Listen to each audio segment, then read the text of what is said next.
Y bueno, vamos a platicar ahora con el diputado Rubén Moreira, el coordinador de los diputados del PRI, a quien me da mucho gusto recibir nuevamente en este espacio. Diputado, ¿cómo le va? Muy buen día. Muy buenos días a usted y a todos sus radioescuchas.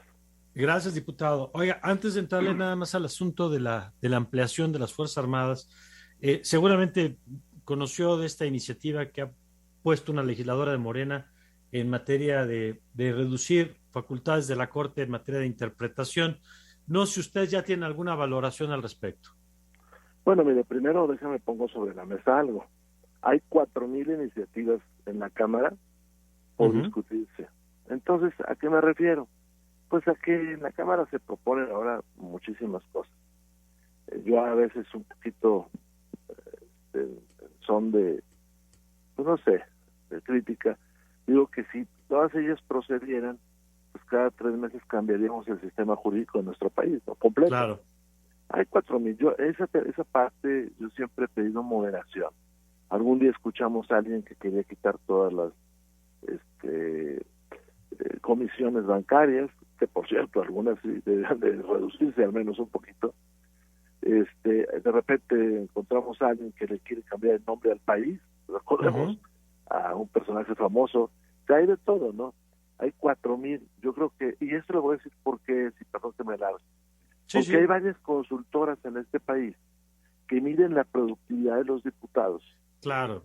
a partir de cuántas iniciativas presenta uno.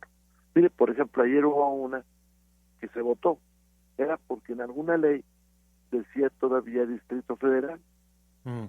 y entonces le pusieron Ciudad de México. Pero hay un diputado que creo que tiene el récord de De iniciativas, propuestas. Ujú. sí, porque se puso a buscar en toda la ley donde decía Ciudad de México, en todas las Y leyes, para todas presentó iniciativa. ¿Qué una tal? por una. O sea, no una para Pues todas, sí. sino una. Ahora, O hay otro muy en- famoso que le ajá. empezó a poner las y los niños, las mujeres y los hombres. Pues bueno, y ya con eso termino. Alrededor de la Cámara, ahora tenemos, pues no sé, como pues, escribientes que venden iniciativas y se Ujú. las venden a los compañeros, yo me he dado cuenta. Y entonces pues pasan cosas como estas, que Ok. evidentemente no va a transitar. Bueno, qué bueno que nos dice esto porque entiendo lo que dice y es verdad. Lo que pasa es que en el contexto en el que estamos y tratándose de la deliberación que hay en este momento en la Suprema Corte, sí nos pareció pues que merecía por lo menos ponerle el reflector para ver de qué va el asunto, pero qué bueno que usted nos dice que de entrada no va a transitar eso. Y vamos a la otra que sí transitó ayer por lo pronto en comisiones y hoy va otro en el Pleno, que es esta propuesta para ampliar el mandato de las Fuerzas Armadas hasta el 2029. Y déjame preguntarle algunas de las cosas que usted seguramente ya ha escuchado que están en la mesa en estos días. Uno, la pertinencia de poner el tema hoy, dado que el tema de las Fuerzas Armadas está hoy hasta el 2024. ¿Por qué en este momento el PRI pone el asunto de la ampliación en la mesa? Por congruencia, porque mire, le voy a decir qué sucedería. Si lo pasamos el año que entra, ya nadie lo va a discutir. ¿Y cuándo se vence? No se vence a finales del 2024, se vence en marzo. Y además agrego algo que a mí me llama la atención. Muchos de los políticos que yo veo, pues cuando han sido gobernadores, necesitan de las Fuerzas Armadas. Ayer, un gobernador electo de Durango, que si no se hace la modificación, tendría que transcurrir 4 años de su gobierno sin el apoyo de las Fuerzas Armadas, dijo que prácticamente no gobernaría. Tenemos esto sin dejar de reconocer un tema. Tenemos que tener mejores policías municipales, estatales y federales.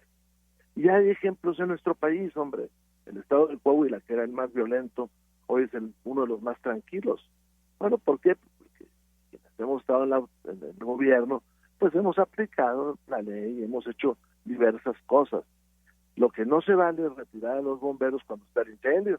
Claro, pero a ver, en ese sentido, justamente, porque usted, incluso está este libro que espero en otra oportunidad tengamos oportunidad de comentar, que publica junto con Rubén Aguilar sobre su experiencia en el caso Coahuila, y lo que hemos visto es que en los estados donde se construyen policías estatales han obtenido resultados. Fue el caso de Coahuila, ha sido el caso en los momentos de Nuevo León, ha sido el caso de Querétaro, ha sido el caso de varias entidades que han hecho la tarea. El problema y es que se mezcla esta ampliación de la de la presencia de las Fuerzas Armadas con el tema de la militarización de la Guardia Nacional, y entonces pareciera, diputado, que en lugar de caminar hacia el fortalecimiento justamente de las policías locales, pues lo que estamos haciendo es volver permanente lo que se supone que era excepcional, que era la participación de las Fuerzas Armadas.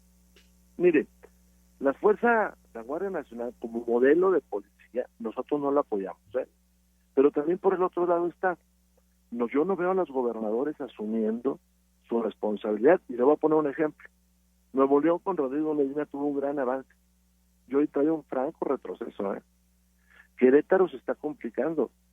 Si usted ahora transita por el Marqués, puede ser asaltado, están creciendo los feminicidios.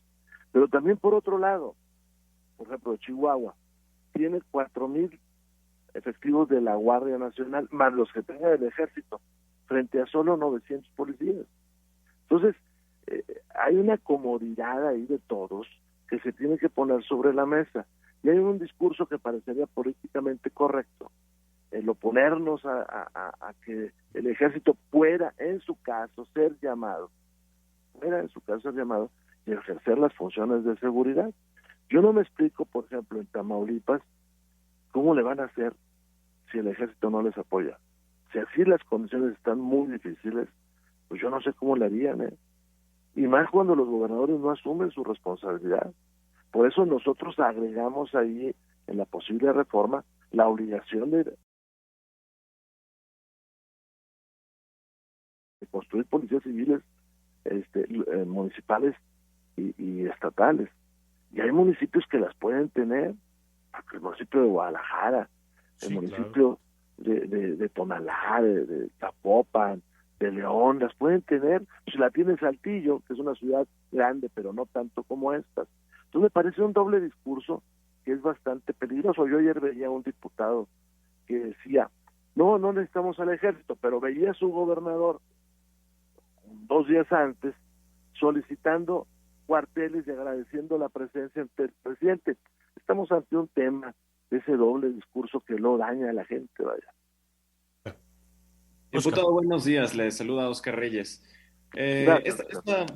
Ya ha habido impacto bajo esta postura de los legisladores de su partido, pero a pesar de que ya ha dejado claro su partido que no buscan terminar con una alianza con el bloque opositor, ¿ustedes estarían dispuestos a romper con ellos si continúan las amenazas y señalamientos por sus posturas?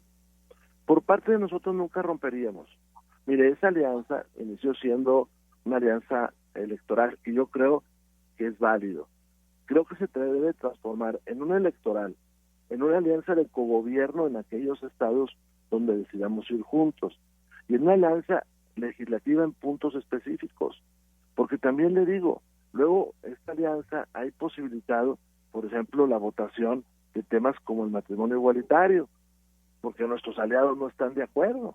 Entonces, yo creo que eso se tiene que trabajar más y hacerlo a partir de ello.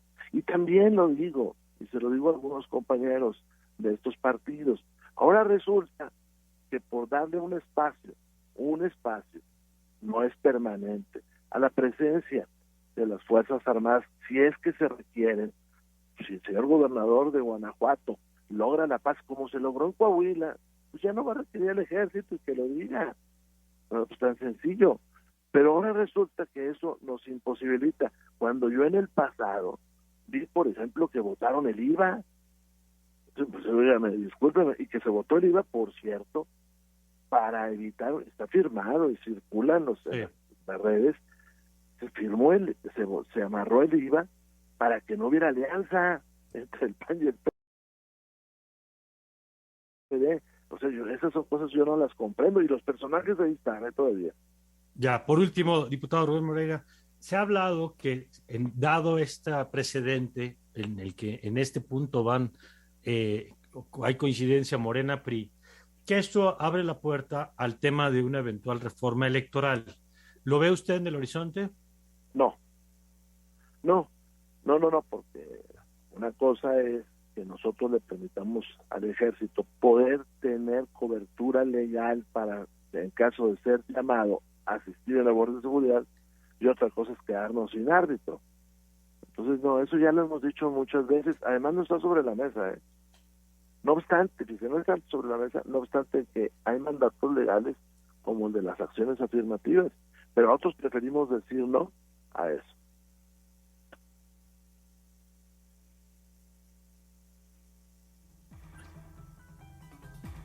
Bueno. Ya. Sí, es que lo perdimos un poquito, diputado. A Nada ver, más sí, puede terminar más esta idea, por favor. A ver, no, nosotros no iríamos en ninguna reforma electoral. Y hemos anunciado que no vamos en el presupuesto si el mismo no se transforma. Bueno, pues muy bien. Pues le agradezco mucho, diputado, que nos haya tomado esta llamada. Gracias. Gracias, muy buen día. El diputado Rubén Moreira, coordinador del grupo parlamentario del PRI, dice, no iríamos a una reforma electoral, no nos quedaríamos sin árbitro.